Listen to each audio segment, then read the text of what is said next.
This morning we have a distinguished guest from South America, and the only representative of the continent of South America in this conference. And he is Professor Carlos Lopez, and he's a very well respected arbitrator and consultant in Peru, and he has some very rich practical experience, and he also teach at the University of San Martin of Peru as a professor of law. And I'm sure that he will be able to share with us his unique and valuable views about today's topic, independence and impartiality of arbitrators in international arbitration. So let's give him a round of applause.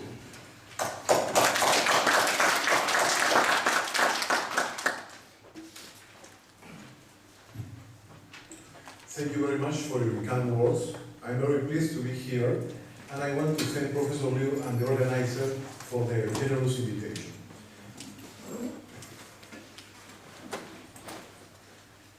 In my presentation, I will make a comparative analysis of the independence and impartiality of the arbitrators, as seen in various international arbitral instruments. First, I will talk about the factors involved in the arbitrator selection process and give you some background on independence and impartiality. Then I will talk about international arbitration instruments. Following that, I make a comparative analysis of the different theoretical and practical tools used to verify an arbitrator's independence and impartiality. Finally, I propose practical criteria to select an independent and impartial arbitrator and to challenge a biased arbitrator.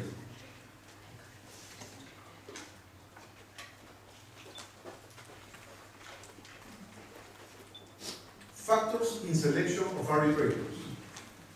An old French saying goes, tant de l'arbitre, tant de l'arbitrage. In Spanish, el arbitraje es tan bueno como el árbitro. Arbitration is as good as the arbitrator. The selection of the arbitrator is the most important part of the arbitration. This is a golden rule. This process depends on the quality of the arbitrator. Also, selecting the arbitrator is a key advantage that distinguishes arbitration from the judicial process. At the same time, there are several factors that need to be analyzed for the proper selection of the arbitrator, which can be grouped into two classes, objective and subjective. Within the objective factors, such as number, nationality, and availability, we find independence and impartiality. On the other hand, we have the subjective factors. For their detection, the use of arbitral archetypes has been proposed, for example, with arbitrator or egomaniac arbitrator, as well as personality tests, such as the Myers-Briggs type indicator or the Thomas-Hillman conflict mode instrument. It's an interesting study for a professor named Michaels, Professor Michaels, American professor. What is essential in that the arbitrator should be a person with a personality and temperament compatible with the task of working effectively with other people. This is the most important character of an arbitrator. Heraclitus the Phaesus says, character is destiny, and it's true in the practice of arbitration.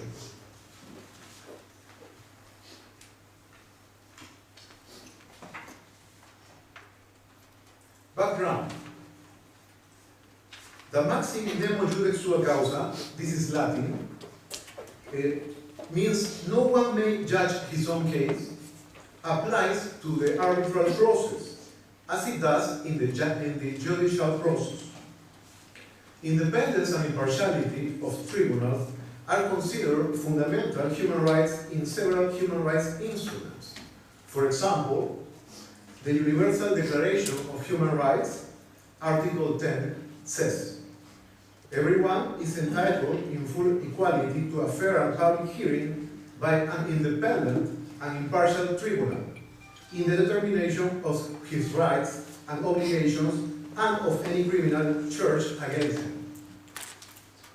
The European Convention on Human Rights, Article 6, Section 1 says, "In the determination of his civil rights and obligations or of any criminal charge against him, everyone is entitled to a fair and public hearing within a reasonable time by an independent and impartial tribunal established by law."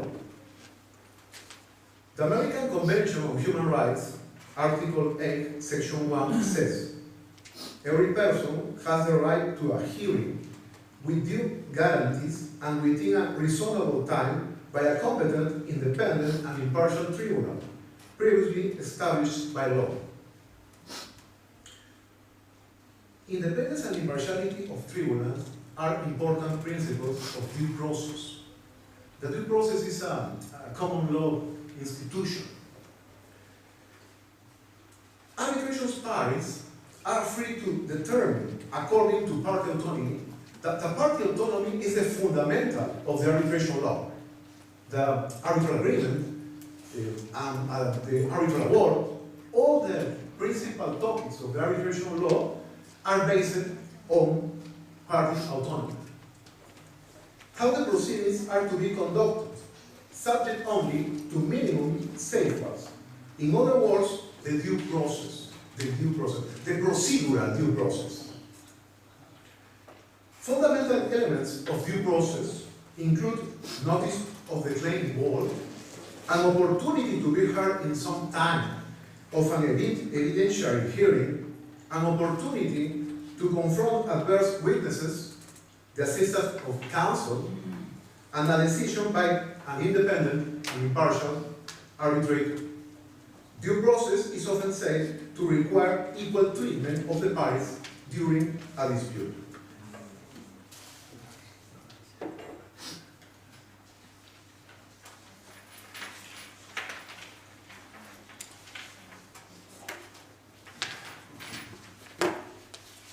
So we can say that it's impossible to be absolutely independent and impartial. Human beings, by nature, establish relationships with, of different levels with people, places, things, ideas. And because of this, biases are inevitable. Conflict of interests are a changing reality because economic, social, professional, and human relationships are mutable. That is, they are permanently changing, like a Buddhist principle.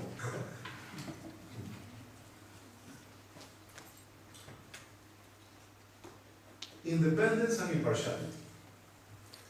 The first concept. Independence refers to the position or situation of the arbitrator. Independence relates to relationships and it's considered an objective factor. By other side, impartiality refers to an attitude of intellectual or psychological nature. Impartiality relates to a state of mind, and it's considered an subjective factor. As you can see in this graphic, the two concepts appear to be completely separate from one another. But it's not true. It's an illusion.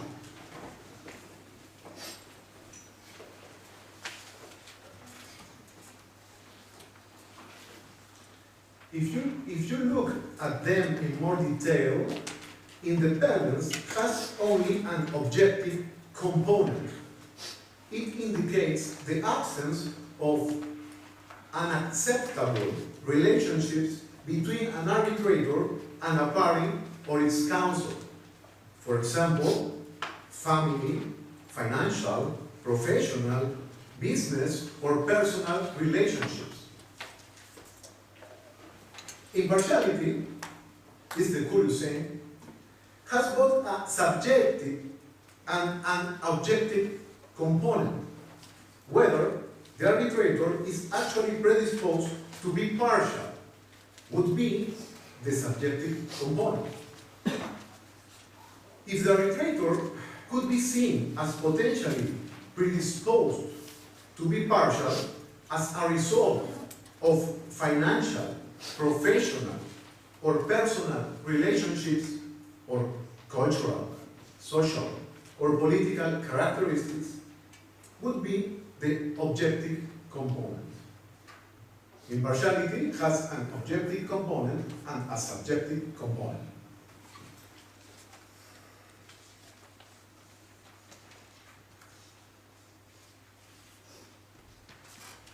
To sum up,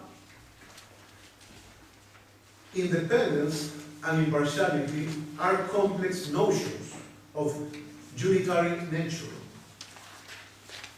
As you can see in this new graphic, the two concepts have a shared area that makes it difficult to distinguish between the two concepts.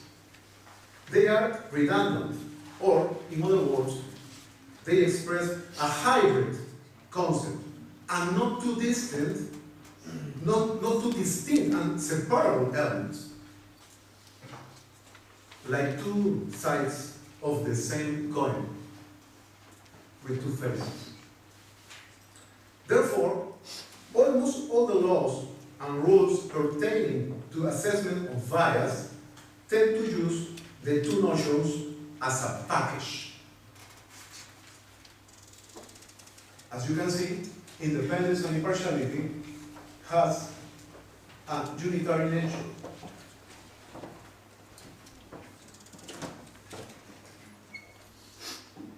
National arbitration laws. We have two interesting cases that explain my past idea. First, English Arbitration Act of 1996. I have, in these two cases, I have a couple of examples that illustrate the redundant character of these two terms, independence and impartiality. In one case, the English Arbitration Act only uses the term impartiality. In section 24(1)(a), it reads, a party to arbitral proceeding may, upon notice to the other parties, to the arbitrator concerned, and to any other arbitrator, apply to the court to remove an arbitrator on any of the following grounds: that circumstance exists that give rise to justifiable doubts as to his impartiality. As you can see, we have only the term impartiality.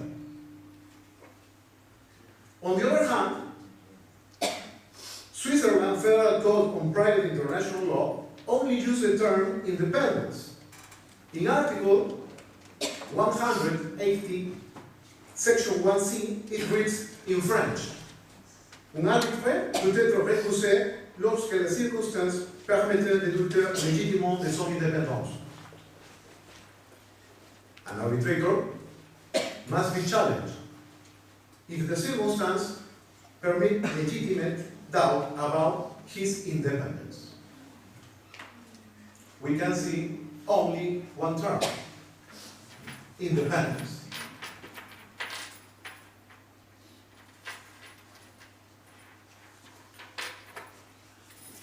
The use of both terms, like a package, can be seen in many different national laws. Many of these laws were influenced by the model law on international commercial arbitration of the United Nations Commission on International Trade Law, also known as the Jurisdictional Model Law. This document, in Article 12, Section 1 and 2, states, when a person is approached in connection with his possible appointment as an arbitrator, he shall disclose any circumstances likely to give rise to justifiable doubts as to his impartiality or independence. An arbitrator, from the time of his appointment and throughout the arbitral proceedings, shall, without delay, disclose any such circumstances to the parties unless they have already been informed of them by him. An arbitrator may be challenged only if circumstances exist that give rise to justifiable doubts as to his impartiality and independence, or if he does not possess qualifications agreed to by the parties. A party may challenge an arbitrator appointed by him or in whose appointment he has participated, only for reasons of which he becomes aware after the appointment has been made.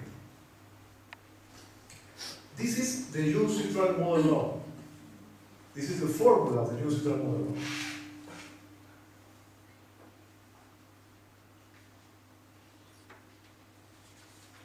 Here, I have some examples of countries that follow the jus neutral model law.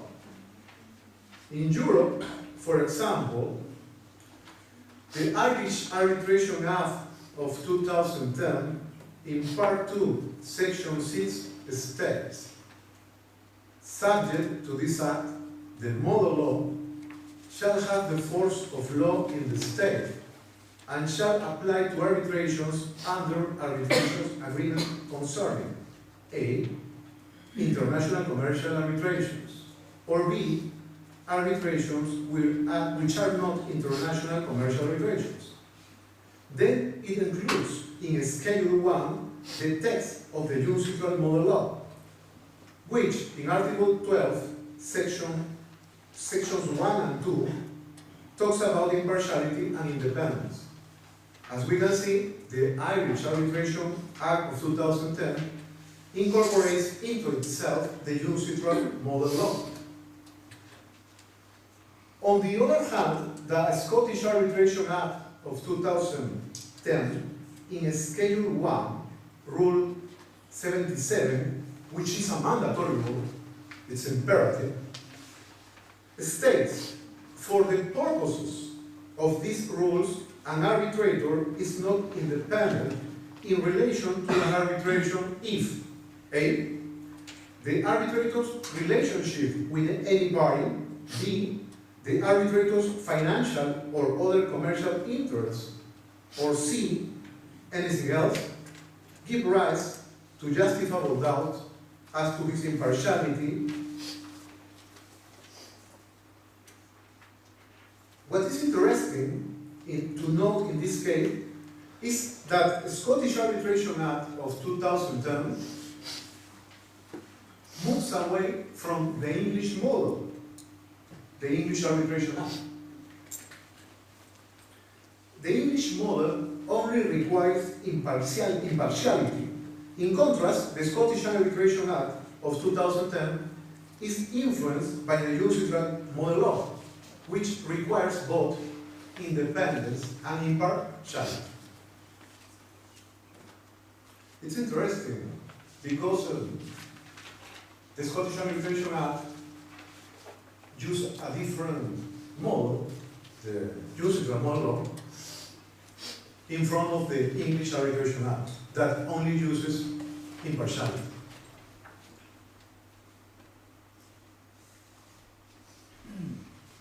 Another example from Europe is the Italian Code of Civil Procedure. This case is interesting because even though it mentions independence, it doesn't mention impartiality.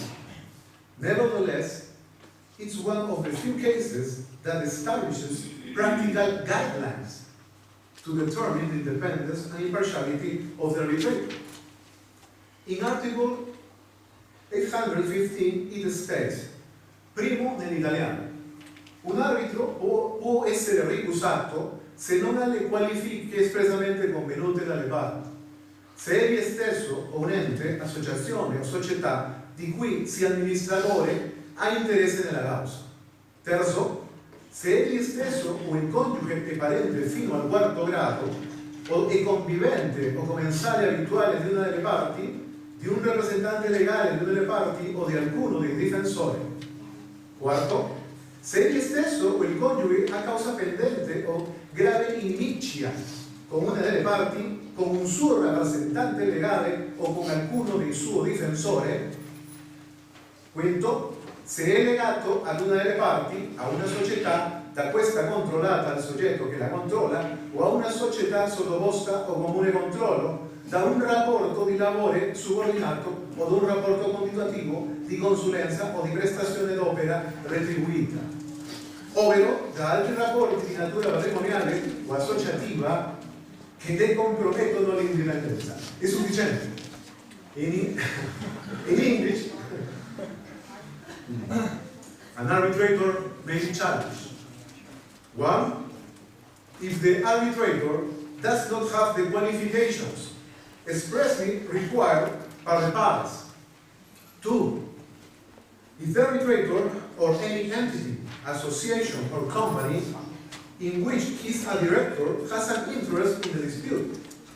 Three, if the arbitrator or the arbitrator spouse has family ties up to the full degree of kinship, is living with or has a close friendship with one of the parties or one of their lawyers.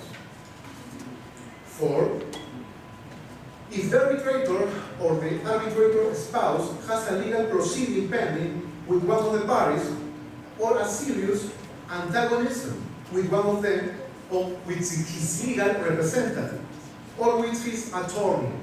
Five, if the arbitrator has a professional relationship with one of the parties or with the person that controls a company or with a company subject to joint control as an employee, consultant, advisor, or similar, that could probably affect arbitrator's independence, or if the arbitrator is a curator or trustee of one of the parties. Six, if the arbitrator has acted as a consultant, counsel, or attorney of one of the parties in a previous phase of the dispute, or has appeared as a witness. The most important useful of this example is that establish practical guidance. The Italian Code of Civil Procedure established practical guidance for determining the independence or impartiality of the arbitrator. This is the most important of this example. An example from South America that follows the Unicitral model law is the Peruvian arbitration law of 2008. In Article 28, Sections 1 and 3, it states, every arbitrator must be and must remain independent and impartial throughout the arbitration. A person put forward as arbitrator must disclose any circumstances likely to give rise to justifiable doubts as to his impartiality and independence. An arbitrator may be challenged only if circumstances cease that give rise to justifiable doubts as to his impartiality or independence, or if he does not possess qualifications agreed to by the parties or according to law. The first part is in Spanish.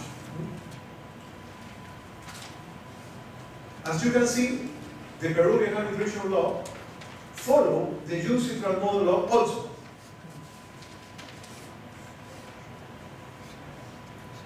An example from Africa that follows the Unicitral model law is the Ghanaian Alternative Dispute Resolution Act of 2010.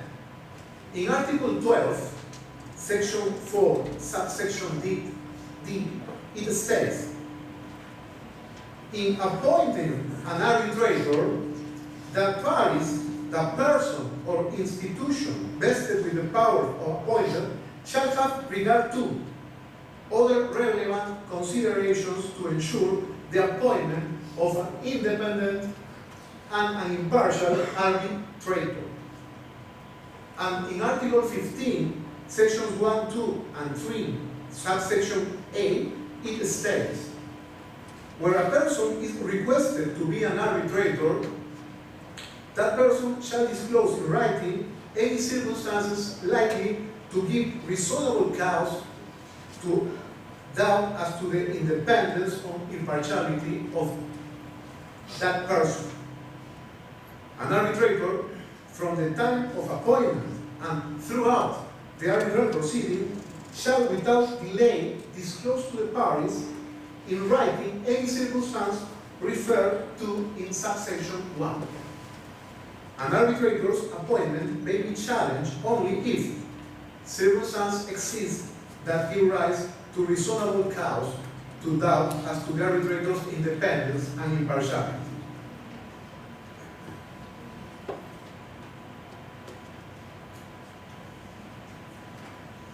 An example from Oceania that follows the jus-neutral model law is the New Zealand Arbitration Act of 1996. In Schedule 1, it incorporates the jus-neutral model law with some minor changes, where in Article 12, Sections 1 and 2, it talks about impartiality and independence. It states, the provisions of this schedule correspond, for the most part, to the provisions of the model law on international commercial arbitration adopted by the United Nations Commission on International Trade Law, the jus-neutral model law. Certain changes have been made to amend or supplement the provisions of the model law in its application to New Zealand. The original numbering of the articles of the model law and their paragraphs has been retained. As you can see, the New Zealand Arbitration Act follows the jus-neutral model law. An example from the Middle East, and it's so interesting because I like so much the Muslim arbitration law. I published different reviews of the Middle East. An example from the Middle East that follows the jus-neutral model law is the Saudi Arabia arbitration law of 2012.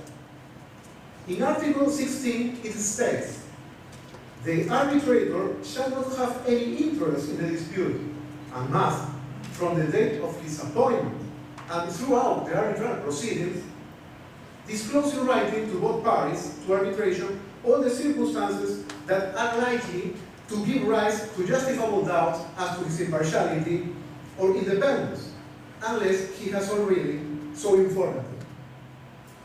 The arbitrator is precluded from examining and hearing an action, even if none of the parties to arbitration so requested, under the same circumstance as those that preclude a judge from the same.